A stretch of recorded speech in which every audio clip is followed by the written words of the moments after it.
The story began with the main protagonist, named Yechu, talking about fish, as they were living things familiar to everyone. He also mentioned that if one were to follow the history of biology, then fish had an astonishing reproduction rate, with different varieties of species dating back from the ancient period to the present. It was also noted that perhaps humans only regarded fish as food, and anyone could easily kill them because they had no strength to resist. Yechu then shared that he had personally experienced such a terrifying moment. Let's delve into the exact story of what happened with Yechu. The scene shifts to the city of Wuquan at 5 p.m. in the afternoon, where we find the main protagonist, Yechu, a recent graduate who had come to Wuyuan City to search for a job and rent a single room. Actually, the problem was that upon entering society, he lacked capital, and his only option was to rent a room in the Wuyuan district. He also mentioned that the people living there had dubious backgrounds, and many were hesitant to interact with them. So, until he found a real job, he could only endure the suffering of renting a room. One night, the rain fell heavily, causing him to feel tense because he had an interview the next day. He hoped that the rain wouldn't affect the interview. So, despite the rain, he managed to fall asleep. In the morning, while he was sleeping, he felt a strange sensation of water on his leg, which confused him, prompting him to wake up. The moment he opened his eyes, he was stunned to see that his room was filled with water. It was a flood. Yechu wondered whether the flood was caused by the rain from the previous night. Suddenly, he noticed something in the water and was shocked to see fish with human faces wobbling in the water. He wondered how this could be possible. To his even greater surprise, the fish emerged from the water and attacked him. Somehow he dodged the attack, but in the process, he fell into the water himself. As he struggled, other fish inside the water started biting his hand. However, he managed to shake them off. Despite this, the big fish continued to try to attack him, so he quickly got out of the room and closed the door from the outside. Shocked and bewildered, he wondered what was happening to him in this world. However, when he looked outside, he was stunned to see numerous dead bodies floating in the water. It seemed as though the fish had wiped them out. Overwhelmed by shock, he struggled to interpret the situation. Suddenly, out of nowhere, a girl named Qin Xiao shouted at him to watch out, warning him that those human-faced fish would devour them. However, he remained frozen in place. Sayo urged him again to move from that place and come to higher ground for safety. Yechu was so shocked that he couldn't move at all, but when he saw the fish attacking him, he ran to save himself, even though Xiao shouted at him to run or he would be dead. When they reached the stairs where water wasn't flowing, Xiao shared that they were safe for some time, as the fish wouldn't be able to move without water. Confused, Yechu asked her what those things were. However, the girl was surprised to see blood coming out of his hand, indicating he was injured. Yechu reassured her to calm down, explaining it was just a scratch and nothing serious. He then asked again about those weird fish corpses and what was happening there. Xiao responded that she wasn't sure because when she woke up, it was already like that. She also mentioned that not only were there many deaths, but there were also many human-faced fish in the water. She then suggested they go to the rooftop as everyone was seeking refuge up there. The scene then shifted to the rooftop where many people were standing on every house rooftop. Yechu was surprised to see that everyone was there, even the people from dubious backgrounds. As Yechu moved forward towards the railing to look at the surroundings, he was stunned to see that the whole city was flooded. After some time, government officials arrived via helicopter and announced that Wuyuan City was in a crisis. They urged everyone to be patient and wait for the rescue team. In the meantime, they advised not to touch the water and to properly close the windows at night while waiting for further instructions. They reiterated the warning not to touch the water, and then the helicopter departed from the area. An old man asked a person named Old Zhang whether he thought the fish and the flood were related. Zhang responded that he wasn't sure, but many people had died in the morning, and it was terrible. Suddenly, someone shouted and told them to hurry up as someone needed their help. Upon hearing this, Yechu ran towards the railing and found a boy hanging on a window of the top floor below the rooftop. The boy pleaded for their help to pull him up as he couldn't hold on any longer. Yechu shouted to Xiao to search for some ropes. As the boy began to lose his grip and the fish attacked them, he begged them to save him. By the time Xiao arrived and shared that they had rummaged through Uncle and her room, but there was no rope to be found, Yechu then asked the dubious boys if they had any ropes. One of the dubious boys responded by making fun of the boy hanging there, saying it was such a short distance that he could climb up by himself. Hearing this, Yechu was surprised and shouted at them, expressing disbelief that people were in danger and they were still making fun of it. Suddenly, the hanging boy howled in pain, causing them to rush back to sea. It was a scary moment for everyone as the fish now had hands, holding onto his leg and pulling him into the water. The boy shouted at them to help as the weird monster suddenly grew hands. Old Zhang then took off his shirt and asked Yechu to give his shirt as well. Yechu agreed, realizing they had no other choice. Zhang tied the shirts together and they poured water on it to tighten the joint. They then dropped it in the air for the boy to hold onto so they could pull him up. However, when he moved his hand to grab the makeshift rope, his grip loosened a bit. At that moment, the fish gained the upper hand and pulled him with more power. This time, the boy lost his grip with his legs as well, and he fell into the water. At that moment, the boy started howling in pain as the fish began attacking them. Seeing this, the people on the roof became tense. Xiao was terrified by the scene. Old Zhang then shared his belief that there was no safety in a place where there was no water. So, Zhang asked everyone to quickly go back to their respective rooms and close all the windows and doors tightly. Everyone started running towards their rooms. Seeing this, Yechu realized that his room was already occupied by the fish. Fortunately for Yechu, Zhang asked him not to worry, as he knew Yechu lived one floor below him, so Yechu could stay in his room. Zhang also suggested that Xiao move in with them too, as it would be easier for them to take care of each other. Xiao agreed with Zhang's suggestion. Then they went downstairs to old Zhang's room. In a sudden turn of events, 3 people who didn't know each other, a odd job worker girl, Xiao, a retired veteran, old Zhang, and the main protagonist, Yechu, a graduate, needed to rely on one another for the rest of the time until the rescue team arrived. Afterwards, all 3 came together and arranged the room, investigating the food supplies and materials they had. Despite the challenges, they somehow managed to make it through the first night. In the room, Yechu asked Xiao to eat something, knowing they still had to endure the present situation for some days. But Xiao responded that she was fine, as she had just eaten a while ago. Yechu then remarked that no one had expected such a catastrophe to occur. He mentioned that he was supposed to go to a few interviews on that day. He also expressed his worry, mentioning that they didn't even know if the rescue teams would be coming or not. She sadly responded affirmatively, mentioning that there was no network on her phone, so she was unable to inform her parents that she was safe. Zhang also remarked that it was strange they hadn't seen the rescue team yet, as it was very unusual, and the silence without water was eerie. Suddenly, they heard the weird voices of the fish from outside the door and panicked, wondering what could be outside at the door. Old Zhang then asked them to keep silent. After that, Zhang tried to put his ear to the door to hear the voices on the other side. Yechu asked whether it could be those mutated fish climbing up the stairs. Zhang responded with a no, as it didn't seem to be, as the voices were coming from upstairs. Zhang then shared that they were on the 2nd floor. On the 3rd floor, there were old Zhou and those brats. Saying this, he suddenly heard someone shouting to get lost to someone. Hearing which, Zhang got tense and shared that it was old Zhou's voice. Zhang thought that the yellow-haired brat must have been causing trouble for Zhou. He then shared with Yechu and Xiao that he would go up and check by himself. He even asked them to stay inside, as he would go and come back immediately after checking. Yechu even tried to stop Zhang from going, but it was too late. By the time he asked him to stop, Zhang had already closed the door. Xiao then asked Yechu to forget about it, as it was the neighbors' dispute, so it's better for them not to interfere. The scene then shifted to 1 hour later, where both Xiao and Yechu were waiting for Zhang to come back. Yechu showed concern, wondering that it had been a while, but still Master Zhang hadn't come back. Xiao suggested that maybe the matter got resolved and old Zhang was talking with old Zhou. Yechu then stood up and said that he felt there was something wrong, so he would go up and check. He also asked her to stay in as he would come back later. Xiao then asked him if they could go together and see what was happening. Yechu tensely asked her not to go, as there was no need, because what if they encountered those mutated fish who could leave the water? Hearing this, Xiao asked him not to underestimate the girls, as maybe when he was in danger, who knows who was saving who. She then started preparing by taking a stick and taping a ruler and knife to it to make it a weapon for safety. After preparing, she gave the stick to Yechu and asked him to hold it properly, as although it was simple, it shouldn't be a problem when used for self-defense. Seeing this, Yechu also got impressed. Then they both slowly opened the gate and went outside with a torch to see what was happening. But when they came out, there was a deep silence in the staircase. Yechu then said the creepy silence in the staircase passageway made her scared when she remembered that there were mutated fish below. Yechu then again asked her to follow him and carefully watch her step. Slowly, they moved forward towards the floor above, and after going a bit further, Yechu found a Swiss Army knife on the stairs.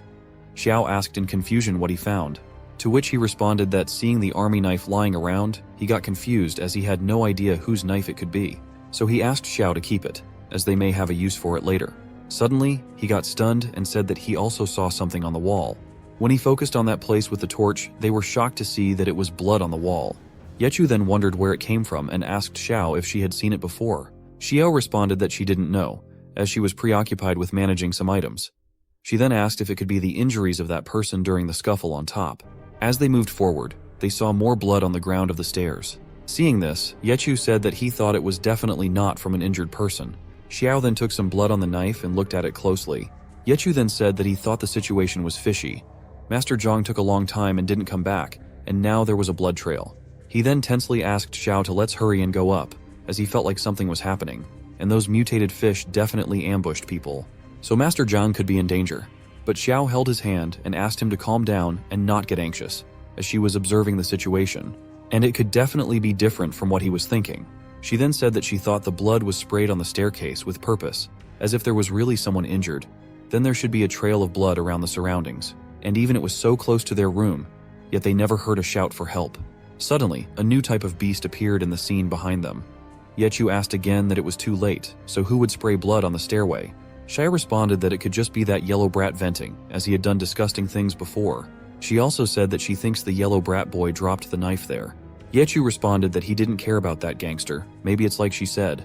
Yechu then asked her if they should better go upstairs and look for Master Zhang. As he was climbing more stairs, he felt something slippery at the boundary of the stairs. When he saw with the torch, it was saliva of someone. But he thought of it as water and wondered where did it come from, as it looked like it was from the top drilling down. Suddenly, Yechu realized that there was something at the top of the stairs. When he put the torch towards it, they were stunned to see that it was a more mutated version of fish, with 2 legs and 4 hands. Watching, Yechu tensed up as the mutated fish left the water and came onto land. But still, the fish didn't attack them, which confused everyone. It was strange that the fish showed no aggression towards them at all. To investigate, he used his stick to move the fish away. The moment the stick touched the mutated fish's whisker, it sprang into action and lunged towards them. They were frightened by the sudden attack, but still used the stick to defend themselves. To their surprise, the fish used its hands to walk on land.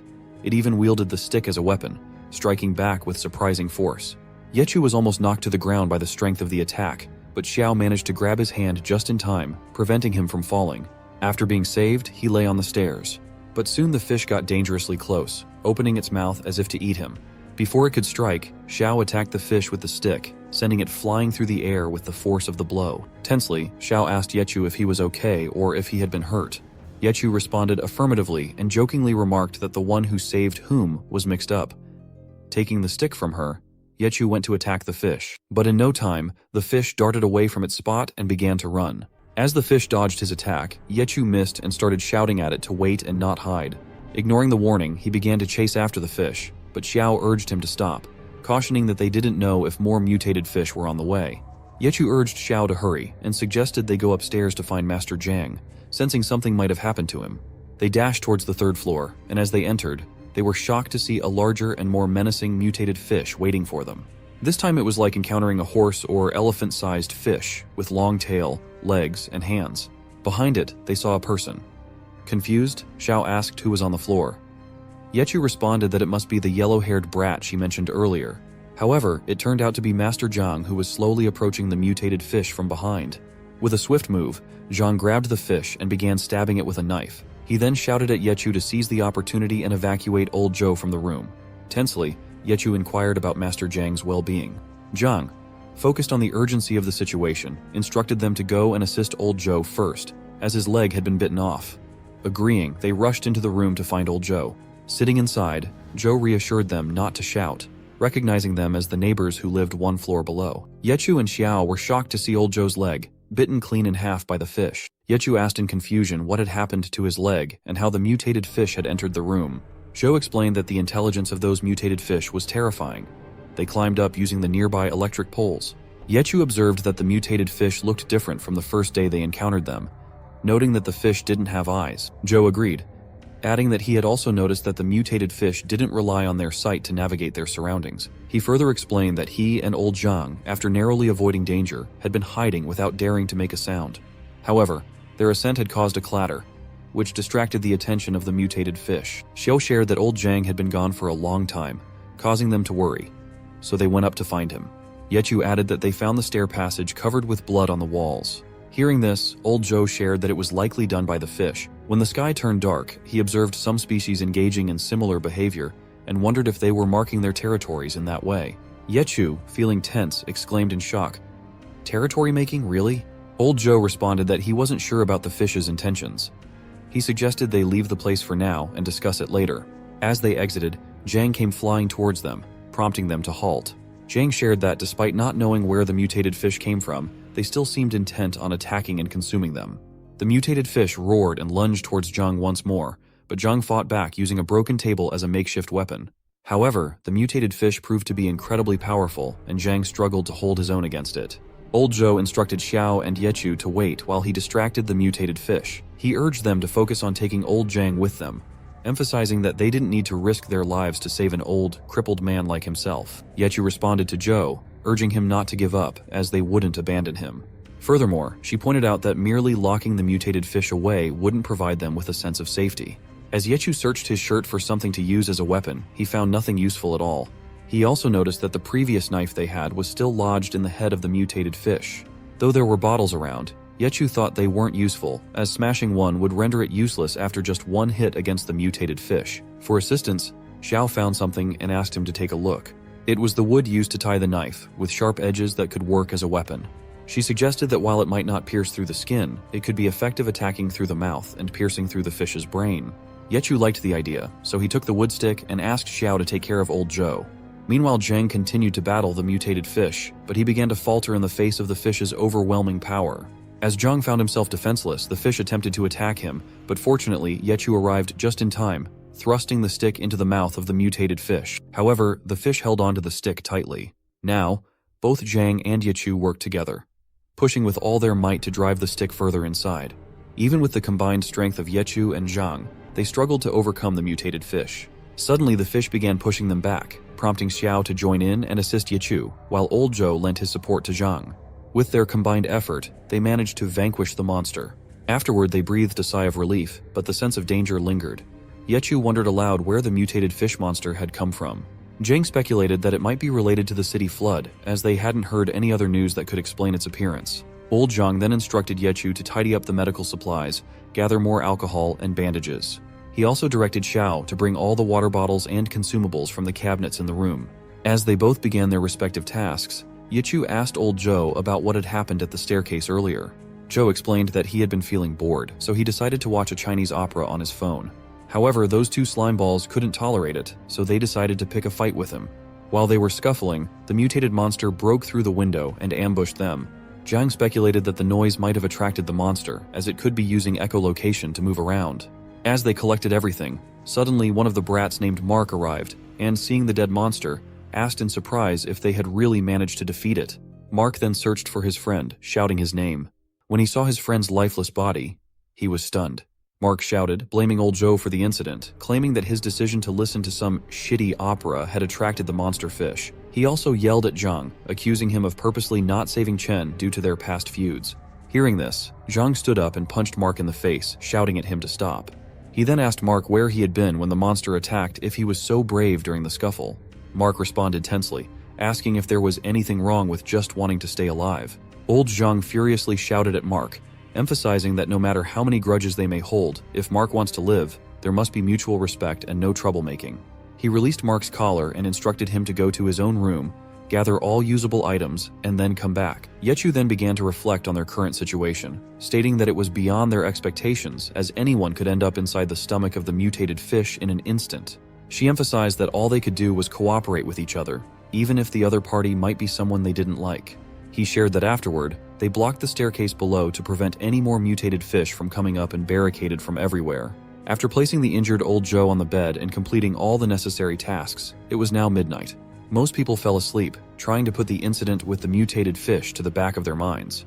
The scene then shifted to the next morning, where everyone was still asleep. Suddenly, Yechu heard the sound of splashing, as if someone was swimming in the water. As he opened the window to take a look, he was stunned to see a horde of fishes swimming in the water below. Just like Yechu, another person from the opposite building was watching them, but suddenly, for reasons unknown, that person opened the window. The moment it opened, all the fish horde moved towards it and climbed up inside the building. After that, the boy was howling in pain. Seeing this, Yechu got frightened and closed the curtain in fear. The sudden change in Yechu's expression made Zhang tense, so he asked Yechu what had happened. Yechu replied, asking him to keep silent. So Zhang ran towards the window to look, and when he looked, he also got scared. Zhang then asked Yechu to find some masking tape to seal the windows. Slowly, they covered the window with tape so that the fish couldn't enter. Zhang then shared with everyone that the mutated fishes had already ambushed the survivors in the opposite building. For their own safety, he asked them not to go near the windows. Zhang asked Xiao about the ration arrangements, inquiring about the food supplies. Xiao responded that, combined with the food supplies from old Zhou and Mark, they had enough food for 10 days. However, the biggest problem was clean water, as they didn't have enough. Based on her estimation, they could only last for 1 week. Jang then explained that, according to the plan, they had a week's time to wait for the rescue team to arrive. Mark, with a puzzled and angry expression, asked why there was a lack of water when the entire city was flooded. Jang furiously retorted to Mark that if he wanted to feed the fish, then no one was stopping him. Yechu then shared some daunting news about the medical supplies, revealing that there were only 3 rolls of bandages left, half a bottle of alcohol, and old Joe needed water when he was changing his bandages and washing his wounds. Yechu also mentioned that the most important thing was that they didn't have any antiseptic medicine. Old Joe then assured Jang that he would be fine as he was tough and didn't need to waste so many resources. However, Mark made a sarcastic comment about old Joe, suggesting that Joe made a mess and now wanted them to clean it up for him. Hearing this, Jang got furious and angrily hit the table. He asked Mark if he had had enough of his rubbish talk, warning him that if he continued to spout nonsense, he dared to believe that he would be thrown out of the room.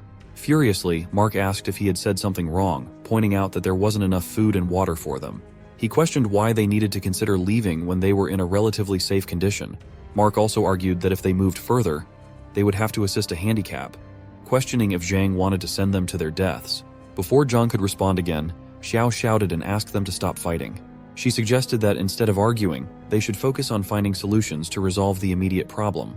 Xiao then proposed that they shouldn't divide the food and water into equal shares, suggesting that the young people like them could endure a bit more. She also advised Master Zhou that he needed to prevent moisture from getting to his wounds to avoid infection. She also told Zhou that if he needed to clean the wound, he should just use the unboiled water from the kettle. Old Zhou responded that he had no problem with that, as he wouldn't burden them all. Xiao then shared with everyone that they needed to minimize activities that required a lot of movement to reduce sweating and water loss. Jang also agreed, emphasizing that everyone would need to endure a little bit as they had to survive until the rescue team arrived. Yechu then summarized that they followed Xiao's advice and distributed the food and water accordingly. However, as each day passed, the food slowly diminished. He also shared that everyone was focusing on the window outside, hoping to hear the sound of help arriving. However, at the window, there were only pitiful cries of the survivors. Until the 6th day, there was no sound, not even a person shouting or cries coming from the window. The scene then shifted to 6 days later, where old Zhou was in a bad condition, lying on the bed. Yechu asked Zhang about old Zhou's condition. Zhang responded that Zhou's condition wasn't looking good as his wounds were infected and his fever hadn't subsided. Zhang then asked Xiao how much food and water they had left. She sadly responded that there was still some food left, but the water could only last until the next day. At that moment, Yechu took up his water bottle and noticed that he only had a small amount of water left. He reached to drink it, but for some reason he stopped. Yechu then offered the water to Xiao, suggesting she should drink up since she hadn't had a sip all day. Xiao responded with a no, insisting there was no need for her to drink water, and they would better save it for old Zhou. Suddenly Zhang heard something and asked both of them to stop talking. After listening carefully, Zhang surprisingly shouted, "It's the sound of a helicopter!" Zhang stood up and went towards the window to confirm. After seeing the helicopters, he felt happy. Zhang then ordered everyone to quickly tie up their shoes and pack up everything as they needed to hurry up to the rooftop. Mark was sitting silently. Seeing this, Zhang shouted at him and asked him to help in packing. Zhang then asked Yechu to come with him as they would help old Zhou together. So they went inside the room to carry old Zhou. At that time outside, Xiao was packing up, but Mark pushed her away and ran towards the outside of the room to reach the rooftop alone. Seeing him running, Xiao tensely asked him not to run and to be careful as there may be mutated fish on the staircase. But Mark didn't hear anything from her and ran away. When Zhang and Yechu came back with old Zhou, Xiao shared that the brat had run away alone. On the other side, the captain of the helicopter team, named Raka, announced for the other helicopters to maintain formation as they were still 25 kilometers away from their designated location. On a helicopter, a trooper named Chang, when he looked down, also got surprised as the location seemed to be in the midst of an apocalypse. Suddenly, he saw someone asking for help from the rooftop of a building. Chang asked the pilot to lower the altitude as there was a survivor on the rooftop. The pilot tensely responded that they hadn't received any orders to rescue survivors. Chang insisted that the helicopters could still carry some more people, so they should take the survivor in first. Reluctantly, they lowered the helicopter and Mark ran towards it. With the help of the army, he managed to get inside. Chang asked if there were any more people in the flat, because if there weren't, they needed to hurry up and leave. Hearing this, Mark got tensed and responded that there was no one left behind, and he was the only survivor, so they should hurry up and leave. So Chang asked the pilot to immediately increase the altitude and follow the troops. By that time, others also arrived on the rooftop, and Yechu shouted for them to stop and not leave as they were still there. Hearing this, when Chang looked down, He was surprised to see them. To his even greater surprise, he found Master Jiang among them. Chang then furiously asked Mark why he had just said there was no one left. Mark got tensed and responded that he didn't know about them because he didn't know them. Suddenly, they received orders that their mission was their first priority, so the captain asked them to get back in formation. The pilot also asked Chang to think as they needed to carry on with others. Chang was still worried for Master Jiang, so he took his bag of supplies towards Jiang and the others. Seeing this, the other troops got shocked and asked what Chang had done as those were their army supplies. Chang responded that he threw the supplies bag because it would help Jiang and the others to survive for some more days. On the other side, seeing the supplies bag, Yechu shouted that they didn't want anything. They just needed to be rescued, so they should be taken in the helicopter. To Jiang and the others' surprise, all the helicopters moved forward. Inside the helicopter, a troop asked Chang if he knew the people standing on the rooftop. Chang responded with a yes, explaining that the one who carried the injured old survivor was his former instructor. He continued his talk, explaining that while he was in the Special Forces, he got to know Instructor Jiang, and they lived the army life together for 3 years. Half a year ago, when he was dispatched to the central area, he saw Instructor Jiang for the last time, as Jiang had already retired by that time. Chang then admitted that he hadn't expected to meet Master Jiang again, and he hoped they could endure until the army completed their mission and returned. Hearing this, Mark laughed and referred to old Jiang as an old fogey person. He even said to Chang that Chang must have suffered a lot, as that old man Jiang was bad-tempered and unreasonable. Hearing this, Chang got furious and put his gun to Mark's mouth. Stunned, Mark asked what it was about. Chang responded that he had discovered a while back that Mark wasn't a good person. In fear, Mark said that he thought he had a misunderstanding with Chang's instructor, old Jiang, so please put the gun down. Chang responded that he didn't care if Mark held grudges with his instructor, but if from the present time Mark dared to hamper their mission, then Mark would have to eat bullets. Mark responded with an, okay. Then, they got another announcement from their leader that they had reached the destination, so upon arrival at the buildings, they immediately needed to carry out the operation. Everyone agreed with it. After some minutes, a helicopter named Alpha 3 shared that they had discovered a large swarm of mutated fish, so they immediately opened fire to eliminate them. Slowly, everyone acknowledged their command and started firing at the mutated fishes to eliminate them. From the sound of bullets, Mark got scared and closed up his ears. After some minutes, when the surrounding got silent, he opened up his ears and eyes. At that time, Chang shared to the other helicopters that it was Alpha 8 speaking, and they were en route, ready for action. Seeing the helicopters landing on a rooftop and troops coming out of it, Mark confusingly asked Chang if they weren't at the safe house. Chang responded with a sorry, admitting that he forgot to tell him that their mission wasn't to save survivors. They had a specific mission, and picking him up was his call. Chang then ran outside the helicopter with others, telling Mark that from that moment onward, he had to take care of himself on his own. The scene then shifted towards Jiang and the others, where Jiang was very angry and shouting in frustration. Jiang was condemning Mark as a coward, wondering how someone could repay kindness with evil and abandon their comrade, questioning how such a person could be considered a man. He even shouted at the government for the blatant lie that rescue was on the way. Seeing Master Jiang so tensed, Xiao shared her belief that the army had to prioritize their mission first, and they were in a hurry, not having the time to take them on board.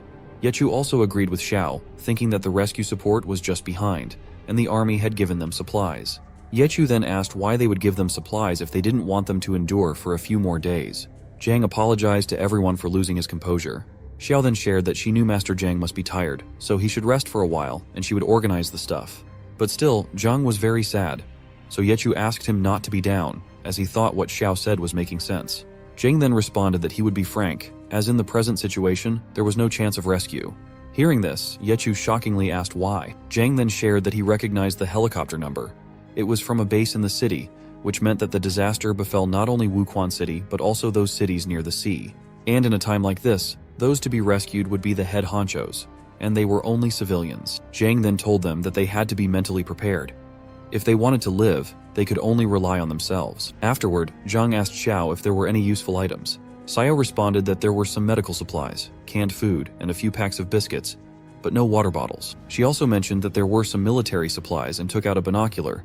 While Yechu was looking at the binocular, Xiao shouted in surprise and took out a gun, asking them to look at it. Xiao then asked Master Jiang to take a look at the gun. After inspecting it carefully, Jiang shared that it was a Beretta 92 pistol. Jiang thought that there could be more things, so he asked Xiao to give the bag to him as he wanted to see what else could be used. After checking, they found plenty of things inside. Afterward, Jiang shared that they had plenty of things for self-defense now. but the problem was that they lacked water, food, and medical supplies. Xiao also mentioned that they only had 2 bottles of water. Hearing this, Zhang became tense and wondered aloud that they couldn't even risk drinking water from outside. Apart from the danger of mutated fish, they didn't know if the water was safe for consumption in the first place. Zhang then informed everyone that they needed to consider finding water through other means. He took the binoculars and looked outside from the window. Yechu then asked Zhang if he had discovered anything. Zhang then handed the binoculars to Yechu and asked him to take a look at the other side of the street. When Yechu looked through the binoculars, he saw a grocery store and a pharmacy at the intersection. He then asked Zhang if he was referring to those places. Zhang responded with a yes, explaining that since the main door was closed and locked, it indicated that the supplies inside hadn't been taken after the catastrophe. Hearing Zhang's explanation, Yechu tensely asked if Zhang was considering getting medicine and water from the shops across the street. Zhang responded with a yes, explaining it was the best approach he could think of. Afterward, Zhang took out a piece of paper and started drawing a map of their surroundings. He asked Xiao and Yechu to look at the map, pointing out that the pharmacy and the food store on the street were the only way for them to get clean water and medical supplies. He also shared that there was 1 block between them and the shops. Yechu expressed his concern, saying that he thought getting there wouldn't be so simple. Zhang responded with a yes, acknowledging the challenge, but he assured them that they had 2 methods to accomplish the task. Zhang then explained the first method, which involved crossing the blocks using planks, 1 step at a time. They would then access the store by going down from the 2nd floor after reaching the rooftop. Xiao responded, pointing out the problem with the first method, as they didn't know the distance between the blocks, and they were uncertain about accessing the rooftop. Zhang acknowledged Xiao's concerns and explained that there was also a second option available.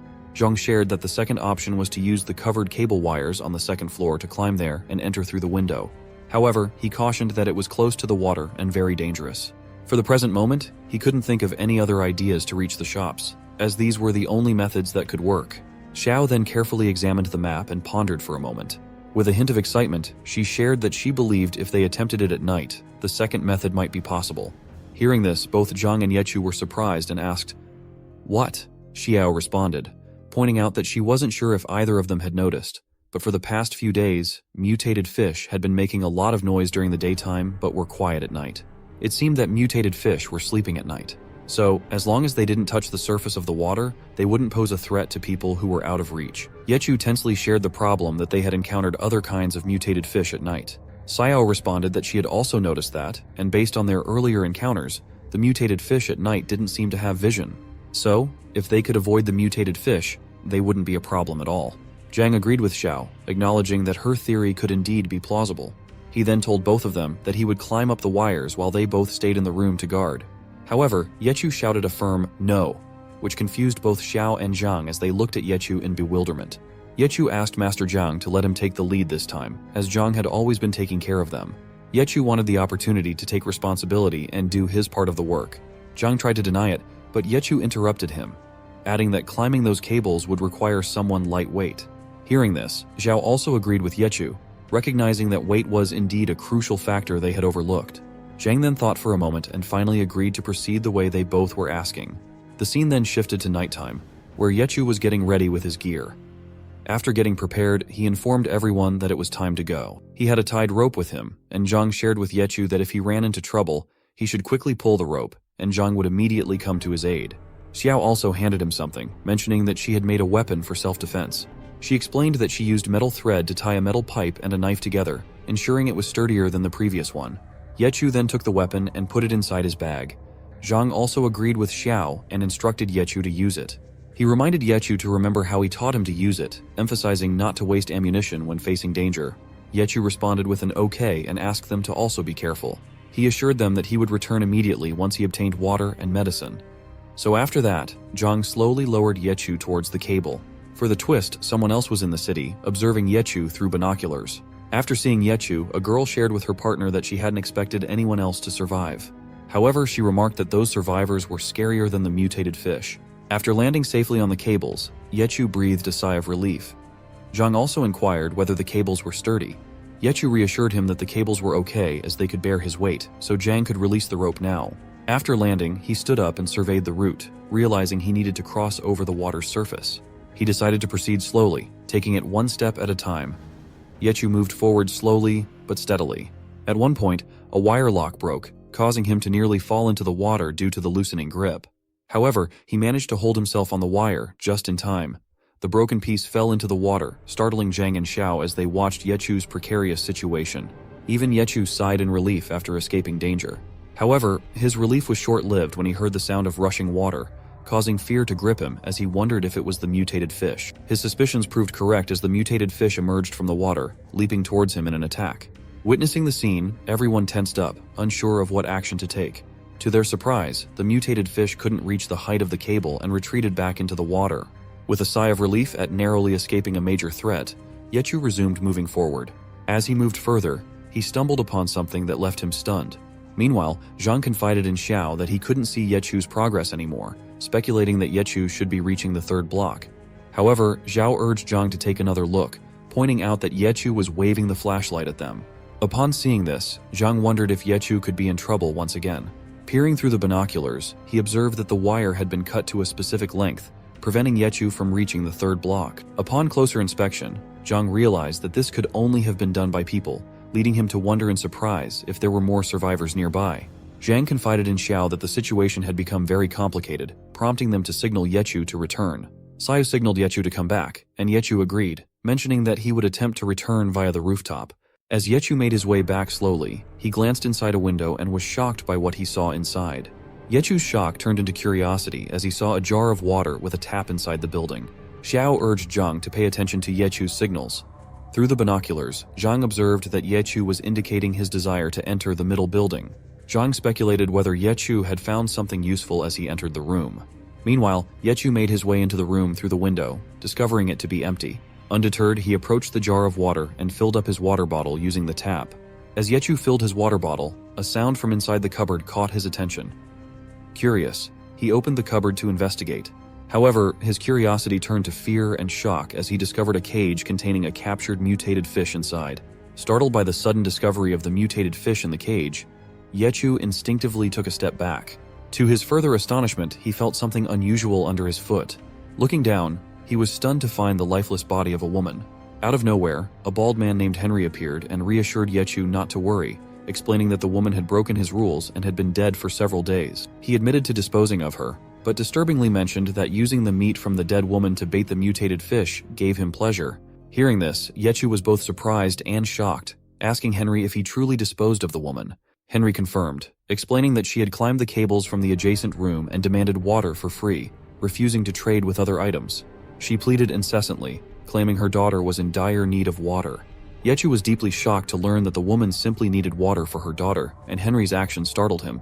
Henry responded, admitting that he felt sorry for the woman's daughter, but deemed the situation unfortunate nonetheless. Henry's words sent a chill down Yechu's spine as he compared those who took things without paying to the mutated fish. Suddenly, Henry grabbed Yechu's neck tightly, accusing him of wanting to steal water like the woman. He declared that Yechu had to die, as he would dispose Yechu by himself. Yechu swiftly dodged Henry's attack by grabbing his hand, urging him to calm down and emphasizing the need for cooperation to survive in such a situation. However, Henry's response was unsettling. He laughed and demanded that Yechu hand over everything he had, promising him a painless death in return. Yechu fought back fiercely, using a rod as a weapon against Henry. Henry was taken aback to see Yechu armed. Despite their struggle, Henry remarked on Yechu's agility and speed, suggesting that he had eaten in the past few days. Henry's demeanor shifted to one of satisfaction, considering wiping Yechu as a profitable outcome. In his haste, Yechu launched an attack at Henry, but Henry dodged with a smile, confident in his ability to defeat Yechu. However, fate intervened as the mutated fish grabbed hold of Henry's hand this time, pulling him towards itself and biting his hand viciously. Henry's cries of pain echoed in the room as he pleaded for Yechu's help.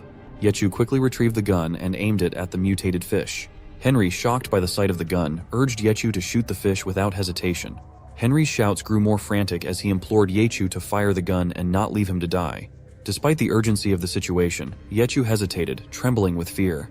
Henry's voice rang out again, demanding to know what Yechu was waiting for, questioning if he wanted Henry to be bitten to death by the mutated fish. Henry's insults cut deep as he branded Yechu a bastard, accusing him of abandoning people to die and regretting not disposing of him earlier.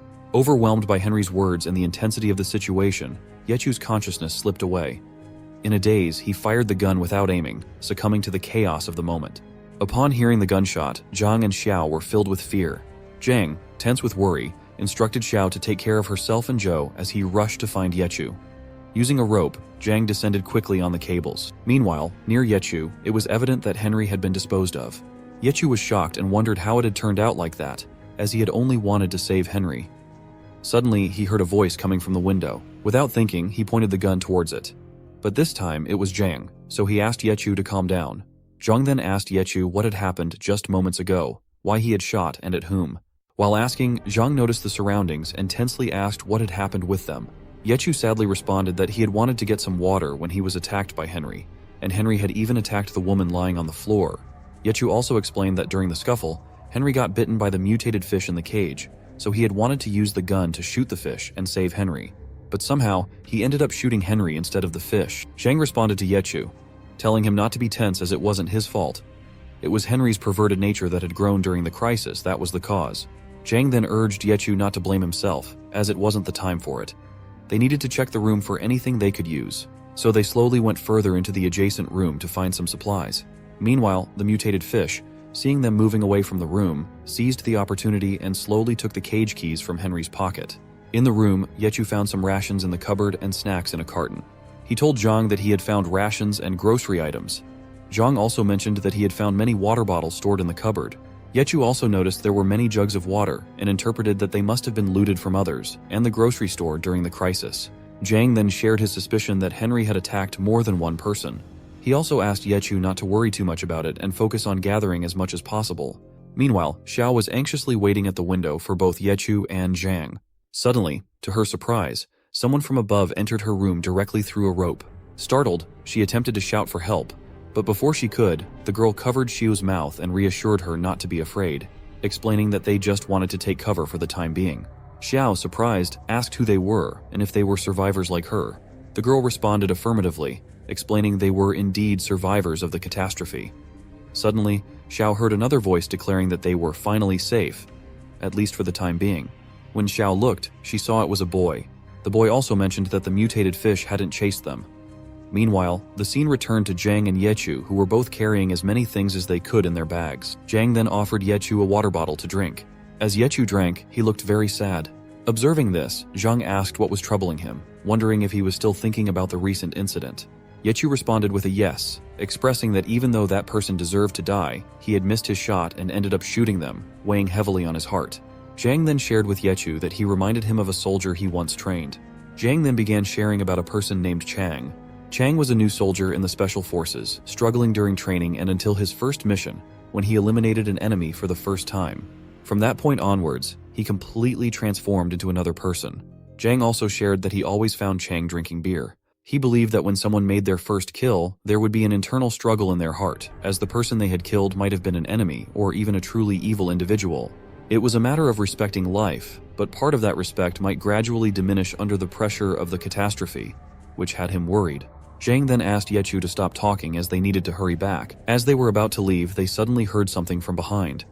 When Yechu looked back, he was surprised and acted strangely, running towards the cabinet to check. Seeing this, Zhang asked what was happening. Yechu responded that he thought the cabinet had been moved by something. When Yechu looked behind the cupboard, he shockingly told Zhang that there was something behind it.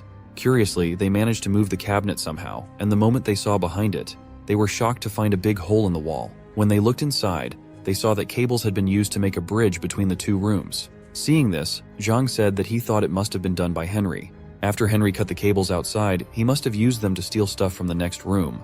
Yechu also responded that it was the reason there was no need to wonder why Henry's room had so many groceries. Zhang was also shocked that the fighting outside in the city was beyond their expectations. Suddenly, Yechu remembered something and asked Zhang if the pharmacy shouldn't be near the room.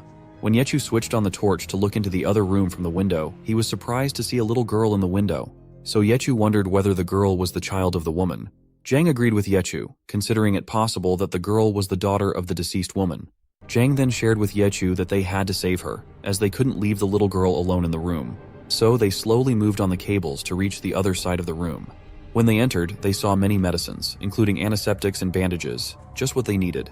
Suddenly, something dropped to the floor, catching Yechu's attention, but Zhang asked Yechu to ignore it, emphasizing that first, they needed to find the little girl. So they slowly moved into another room adjacent to that one.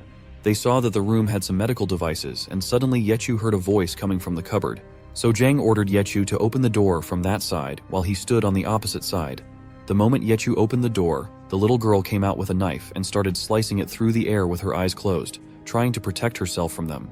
She was shouting at them not to come close, accusing them of being bad people.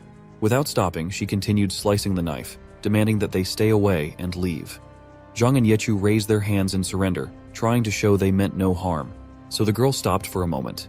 Zhang then asked her to put the knife down, explaining that they were not bad people, despite what she might think, and that they only wanted some water and medicine and wouldn't hurt anyone. The girl child started crying, so Yechu reassured her not to cry, reminding her that they had dealt with the bad person. The girl child's name was Lily. Lily then stumbled to the ground and started crying, asking why they didn't give her mother back. She kept pleading with them to somehow give her mother back. Hearing the voice, a mutated fish was moving slowly towards it. Even the mutated fish passed by the front of Xiao's room. So the boy in the room shared that there was still one fish below them. The girl saw Xiao looking so sad and tired, so she offered her some water, thinking Xiao must be thirsty. The boy shouted at the girl, asking her what she was doing, as they didn't even have enough water for themselves to drink.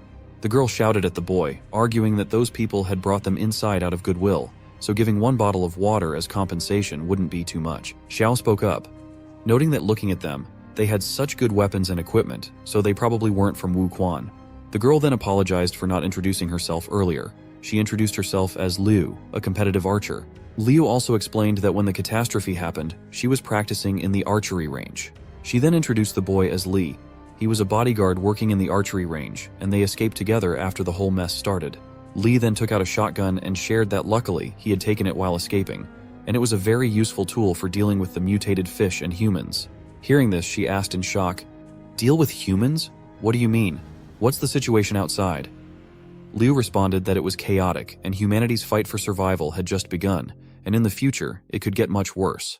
Xiao tensely asked if everyone had started attacking each other. Li then asked what they needed to worry about, stating that if someone wanted to rob them, they would just finish them off immediately, like how they dealt with those silly goons. Hearing this, Xiao asked in surprise if they had already killed 2 people. Lao shouted at Li, asking if he was out of his mind for mentioning that in front of a stranger. Li argued that there was nothing wrong in saying that, as those 2 hooligans had always taken advantage of him, and letting them die was their just desserts. Lao saw that Xiao was getting tense and uneasy, so she asked her not to worry, reassuring her that it was for self-defense, and they didn't attack innocent people. Li also agreed, saying what Sister Lu said was correct, but in situations like that, they didn't need to reason with unreasonable people. The only thing they could do was to use everything available to protect themselves. Hearing this, Xiao was scared and asked, "Even for self-defense, why do they need to harm people?" Liu asked Xiao not to misunderstand them, as they had no choice. Seeing this, Li asked Liu to save her breath, as she didn't need to explain to Xiao, because Xiao would later experience it herself in the future. He also told Xiao not to pay too much attention to them, as once the outside monster left, they would also depart and head to their destination. He hoped that they would all meet again without becoming enemies. Suddenly, Li was surprised and asked what they should do about the monster going into the pharmacy block. Hearing this, Xiao got shocked and tensely shouted the names of Yechu and old Zhang. Liu was surprised to hear Xiao and asked her if her 2 comrades were inside the pharmacy block. Xiao responded with a yes and asked how Liu knew about it. Liu then stood up and took her bow in hand. Seeing this, Xiao tensely asked Liu what was happening. Liu then asked Li if he thought they went to the pharmacy because Xiao and her friends needed it. Li responded with a yes, as there was a high possibility since one of Xiao's comrades was injured, but they would need it if they sought refuge in the supermarket. Liu expressed that she didn't want any more clashes to happen. Xia was tense and didn't know what to do. The scene then shifted to the other side in the pharmacy block, where the mutated fish that couldn't see entered. Another mutated fish, capable of swimming and seeing, was also moving around. Even the larger mutated fish ate the mutated fish that could see. Meanwhile, in another room, Lily was eating very hastily, looking like she hadn't eaten anything until now. So Zhang asked her to eat slowly and even offered her a water bottle. So Lily took the water bottle and started drinking it hastily. Seeing this, Zhang shared that he thought the kid must have been starving horribly. He then told Yechu that while the girl was emotionally stable, to take the opportunity to sort out all the medical stuff. So Yechu moved around and saw that there were many empty bottles on the table. He decided to look for some alcohol and bandages. Suddenly, he saw a cabinet and opened it, but it still contained all the used items. Fortunately for Yechu, he found a first aid box in the lower bracket of the cabinet. When he opened it, he was happy to see so many usable items. He also found a diary inside the bag. Meanwhile, on the other side, Zhang was asking Lily what had happened in the last few days and where everyone was. But Lily wasn't responding. So Zhang told her that he knew she was feeling down, but asked her to trust them, as they weren't bad people. They just needed some emergency medicine and water, which was why they had come. Suddenly, Yechu asked Master Zhang to look at the cabinet. Zhang stood up and asked Yechu what he had found. Yechu asked Zhang to look at the diary. When Zhang looked inside, he found instructions on how to use the first aid kit. Yechu said that it was right, as they needed the whole bag. Zhang also got happy, knowing that old Zhou needed the medicine. Suddenly, to their surprise, Lily snatched the diary from old Zhang's hand. Lily then started shouting that they were all liars, as they had just said they only needed water and medicine. She then said that her mother had given her the family's life savings items, and they also wanted to take them. Zhang then asked Lily to listen to them, as they had a comrade who was seriously injured, and his condition was dire, and the bag could save his life. But Lily got so frustrated with them and shouted that it was all a lie, so she wouldn't give them the bag. Zhang then apologized, explaining that they really needed the bag, and slowly started moving towards her to snatch the bag. Seeing this, Yechu asked Zhang what he was doing. But before Zhang could respond, suddenly he got attacked by the mutated fish from behind. As Zhang's face got surrounded by the fish's tongue, and the fish pulled him back towards itself. At that moment, Lily and Yechu were stunned and frightened, not knowing what to do in that situation. The mutated fish kept pulling Zhang relentlessly, and he was dragged along the floor. Eventually, the fish's grip loosened, giving Zhang the opportunity to draw his gun. Zhang then kept shooting at the mutated fish's tongue to free himself from its grasp. Surprisingly, he succeeded in destroying the fish's tongue. However, as he attempted to remove the remaining part of the fish's tongue, the creature tried to attack Zhang again. This time, Yechu intervened and attacked the fish with an oxygen cylinder. Yechu kept hitting the fish, but it retaliated by striking her with its tail, sending both Yechu and Zhang flying towards the wall. As the fish approached them again, Yechu pulled out her gun and started shooting. The mutated fish backed away to take cover. Yechu then asked Zhang if he was alright, to which Zhang responded with a yes, indicating that he was fine. Zhang was about to reach for his gun, but before he could, Lily appeared out of nowhere and grabbed the gun from the ground. Zhang was surprised to see her and quickly warned her not to be reckless, as the gun was loaded. Tensely, Zhang told Lily that they could negotiate, but he asked her to return the gun first. Lily responded defiantly, stating that since they had guns, they must be bad people. Yechu shouted at Lily, reminding her that they were in a dangerous situation and not to escalate it further. Suddenly, Yechu noticed the fish approaching again and warned Zhang to be careful. The fish attacked, but luckily it struck a shelf beside them instead. Zhang and Yechu quickly used the shelf as cover to protect themselves and the girl from the fish. As the fish slowly approached, Lily became tense, and both Zhang and Yechu were unable to free their hands due to holding the shelf. It seemed like a dire situation for Yechu and Zhang. However, to their surprise, Lily started shooting at the fish without even looking towards it. Yechu and Zhang also closed their eyes in fear of being hit by the bullets.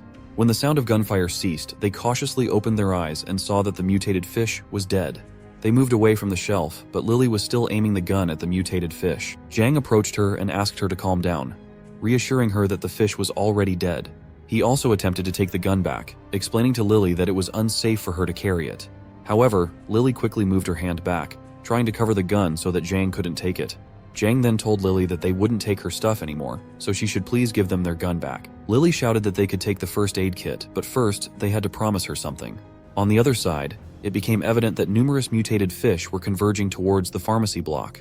Li observed this and informed Liu and Xiao that the disturbance seemed to have attracted all the nearby mutated fish. Hearing this, Xiao became tense and started worrying about Yechu and Zhang. Li then suggested that they could use the length of the rope to cross the rooftops. However, before proceeding, he asked Xiao to set terms since he was going into the pharmacy block to get what he needed. Saya requested that they help her comrades, so if the pharmacy had enough items, everyone could take whatever they wanted. But if there wasn't enough to go around, the items Yechu and Zhang took would belong to them as long as both of them could escape safely. Xiao agreed with this condition, as she was okay with everything as long as both Yechu and Zhang returned safely. Liu then offered the bow to Li, suggesting that he take it with him as it could help him in a pinch. However, Li declined, stating that he had no use for it. Furthermore, he mentioned the need to stabilize the situation at Xiao's place, emphasizing that their intentions had been exposed and Xiao might not see them as good people anymore. Liu agreed and reassured Li not to worry about them, emphasizing the importance of returning immediately after finishing his task. Li responded with an okay, and then proceeded towards the rooftop to make his way to the pharmacy block. On the other side, all the mutated fish began climbing inside the pharmacy block, presenting a terrifying sight. Meanwhile, the scene shifts back to Lily and the others, where Lily had already made her promise, and Zhang and Yechu had agreed to it. Lily asks them to keep their promise, Zhang reassures her not to worry, as they will definitely keep their word. Lily, feeling tense and desperate, asks when they can leave. Zhang explained that they couldn't leave immediately as they needed to treat their friend's injuries first. Once his condition stabilized, he promised they would uphold their end of the deal. Yechu then asked Lily about the whereabouts of the people from the pharmacy block and whether there were any survivors. Zhang also inquired about what had happened in the pharmacy block. Lily responded that she didn't really know what had happened outside the block, but once the mutated fish appeared, she and her mom stayed in their room. She also explained that her mother ran the pharmacy, so they lived there, and they were trapped inside when the flood came, unable to leave. She mentioned that the opposite building housed the food store, and everyone, including her mother and herself, went there to purchase food. She also shared that during the night, the mutated fish climbed the stairs and attacked humans at first sight. Her mother managed to block the pharmacy door on the second floor, but the cries from outside continued until the next morning. Zhang then informed her that it was the same on their side, as his friends were ambushed by the mutated fish on the first night and suffered injuries. Yechu then asked if Lily knew Henry, the bald guy on the next floor. Lily responded that Henry arrived by the cables on the third day, and they assumed he was trying to escape from the mutated fish. However, they later discovered that Henry was actually a thief who attacked people. She also revealed that Henry had hurt her mother and stolen all their food and water. Lily continued to share that her mother was worried that Henry would return, so she cut the cables outside the window to prevent him from finding a way back in and stealing the remaining food and water. Lily recounted that after her mother cut the cables, she became worried about starving, so she went to beg Henry for some food and water. However, she never returned. Lily then started crying. Hearing Lily's story, Zhang shared that during a catastrophe, morality often vanished, and the worst of humanity was revealed. He asked Lily to stop crying, reassuring her that Henry had already met his end, and perhaps it was deserved. Lily, still crying, asked why her mother didn't come back. Zhang, unsure of what to say, took a few moments to think before responding. He suggested that perhaps her mother had been rescued by a helicopter during the day, but was unable to take them due to time constraints. Seeing everything unfold, Yechu couldn't help but wonder about the grim reality of their situation. In such dire circumstances, they were forced to resort to lying to children to keep them calm and to arm themselves to fight for survival. Yechu pondered how long they could endure the challenges ahead, relying on their will to live and their ability to cooperate with others. Suddenly, the sound of breaking glass shattered the tense atmosphere, startling Lily.